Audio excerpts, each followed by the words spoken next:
Greetings and welcome back to yet another episode of the Daily Run, and today we are playing as Judas. And I always say when there's Judas, there's fun, because you only does have one red heart you kinda have to make do with, and that makes for some really interesting situations, especially early on.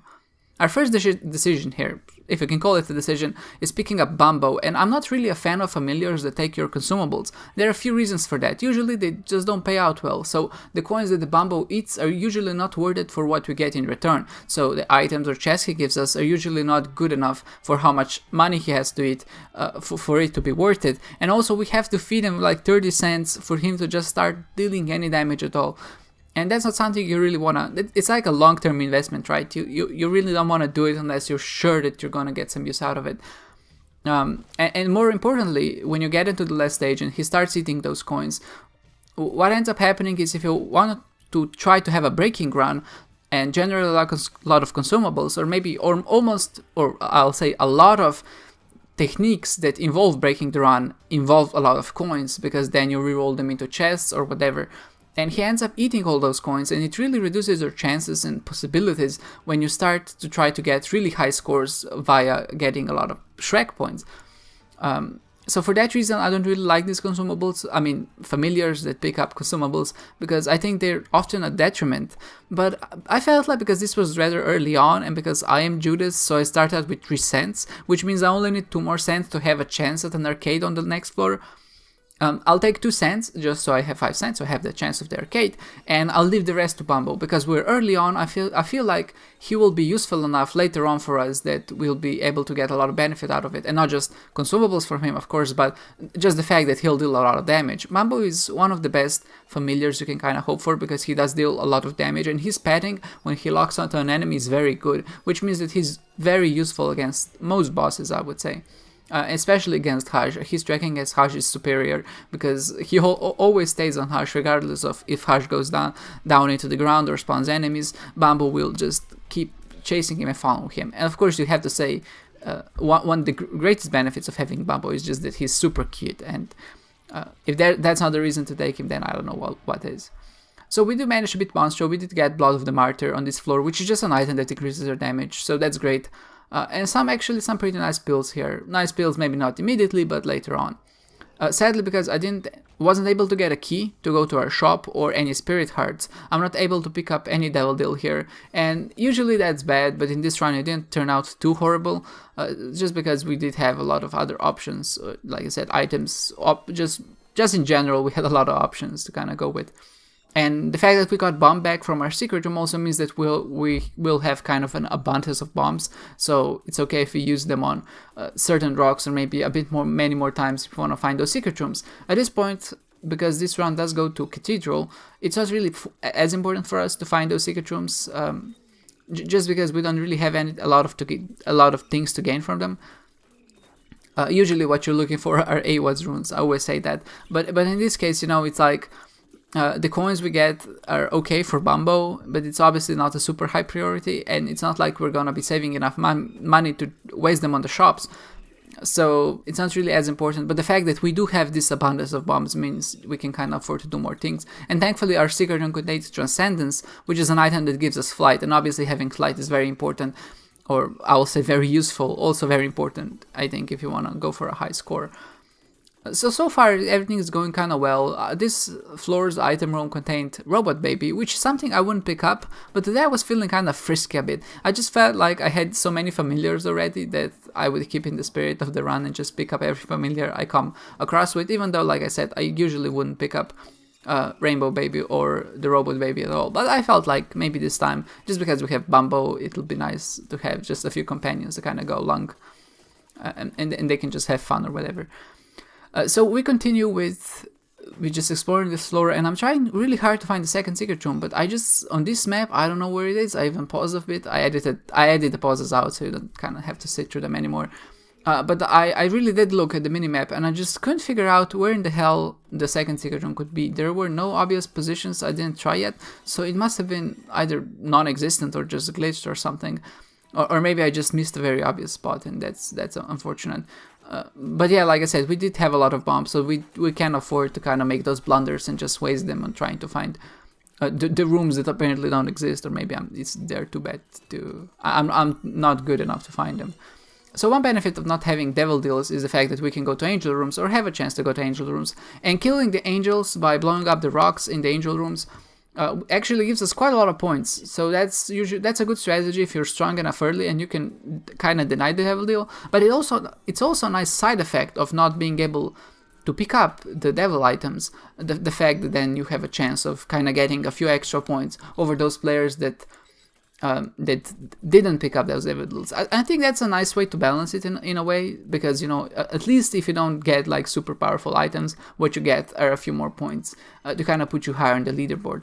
And I felt like in this situation that kind of worked out well for us. Even though it was just one angel room, that's still like 200 points, which is not something to be left out at all. So that's like maybe one hit of damage. And you people know I like to take damage, so it's useful, definitely useful. I will say that the angel rooms have a good. I think in this sense that they're kind of well designed, especially the fact you can't use sacrifice room here because they deal magic damage, not magic damage, but they deal. They give damage penalty for taking damage, the sacrifice room spikes, and if they worked or if they didn't, I think it would work so much better, because you can actually force to go to angel deals and get the angel room items just from playing those. So I feel like that was a bit unfortunate that is in the game. But also the fact that the teleportation from sacrifice room to dark rooms is in the game also makes it kind of hard to judge, I guess, which path is the most worth it. And you end up with these situations where some players take up like 10,000 points of damage to go to the dark room, and of course get a lot of points for that, and some players just kind of don't bother with it because they feel like it's cheap and not. And I feel like that this should be resolved in the end. And angel rooms in general, I feel like are not the most well balanced. But like I said, I really like the fact that the angels give you extra points, so that's kind of an extra incentive to go to them instead of devil deals. We did get the Parasite from our boss rush, which is a decent item, not like super useful, but definitely at least fun to have, because your shots split up in multiple shots, and that's always kind of cool to see. And boss rush really wasn't too big of a problem here. I decided to swap out my Book of Belial, which is like a 2 damage increase or 1 damage increase, for the deck of cards, which I used multiple times throughout boss rush. And I said this before, but the fact that you can kind of use your items multiple times in boss rush usually makes having items like deck of cards which give you cards kind of useful, because you can get some really useful benefits out of it, like, 2 of coins, 2 of diamonds, or 2 of clubs, or 2 of spades are all great cards which increase your consumables by a lot. But also the thing is, there are a lot of cards that increase your damage statically, so like the devil or the strength, and I think the not the moon, well, the one that transforms into Whore of Babylon, and those all work as damage ups. So for that reason, I felt like it's an okay thing to do, or kind of swap them out for the Book of Belial, because effectively it's the same as Book of Belial, but it also has a chance to give us extra benefits, like I said, like those extra consumables, or a way to teleport, or maybe just cards that allow us to see the floor and just make our lives a bit better. But you can see that we actually had very high damage, and we're super tiny as well, which made my dodging kind of easier. At this point it was actually kind of hard to see me, so sometimes bombs would actually get me. But even so, I felt like I played this much better just due to the fact that I was smaller, and I really feel more comfortable when I'm smaller than when I'm bigger. Here I tried to use the Gigafart, the Mega Bean item, to get my Tinted Drug, but it kind of steered off in the wrong direction just before the Tinted Drug, so I didn't end up getting it. But it doesn't really matter. I don't really need that Tinted Drug at all, since I have...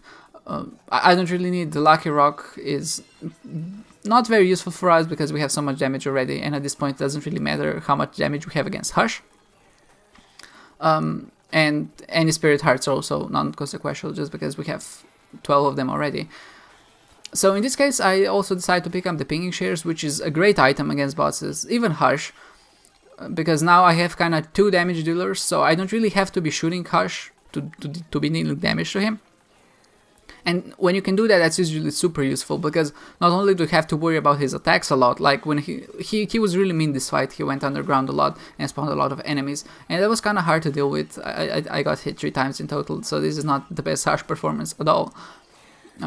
But the fact that we did have those sources of damage dealing from our familiars is very useful indeed. And I think whenever you can get Bambo to Hush fight, Bambo is definitely one of the most useful tools you can use to kind of beat Hush without taking a lot of damage, especially if you have Nod Leaf. That's a strategy a lot of people kind of go for, getting Bambo and Nod Leaf and then just being AFK and letting the Bambo do all the work. So that's how badass Bambo really is. He can kill even Hush just by himself. So this is kind of concluding this run in the end. There's not really much to do here. There are no sacrifice room opportunities for us to go to the dark room or just any crawl spaces. There maybe would be crawl spaces, but I didn't look for them for no reason other than I think usually it's not really worth it. But we did manage to get hit once because of the angel, but thankfully that's the only time we get hit on this floor, I think. So it's not really too big of an issue, because we did, like I said, we did get a lot of damage ups. This fight really wasn't too big of a deal, or just in general, this whole run wasn't too big of a deal. I think I played well also, so I didn't end up taking a lot of damage. I kind of dodged well, so that's useful. Definitely very useful to not get hit a lot. And the fact we had Bambo, I think, was also the right decision, because we didn't encounter any of those breaking possibilities. At least I didn't find them. So that means that having Bambo really wasn't a negative at all for us. And even though we had Bambo and he was kind of greedy, we still managed to get to almost 99 cents. So that's also a great thing indeed, because we are kind of maximizing our Shrek bonus. We got the Emperor card, so at this point I'm planning to use it basically to just explore the rest of the floor and then just teleport directly to the boss room, so I can then exit it immediately instead of having to backtrack. I also have the trinket that gives me keys for picking up coins, and because we have the head of the keeper which spawns coins sometimes, then we can utilize that to kind of get just a bit more points.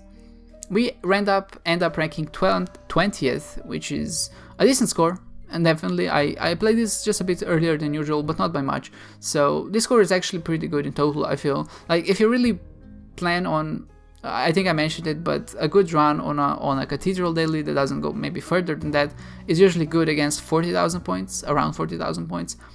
And you can see just how much damage penalty actually affects the run, because I had similar run in this, but I had like 7,000 damage penalty, and that would reduce my score by 5,000, and that would put us in the around 36,000 mark, and that's actually a very bad score. Not a very bad, but a pretty bad score. So the fact we only got hit like 10 times in this run really boosts our ranks up to the 20th, and I hope that the following dailies will be like this as well. Thank you guys for watching, and I hope to see you next time.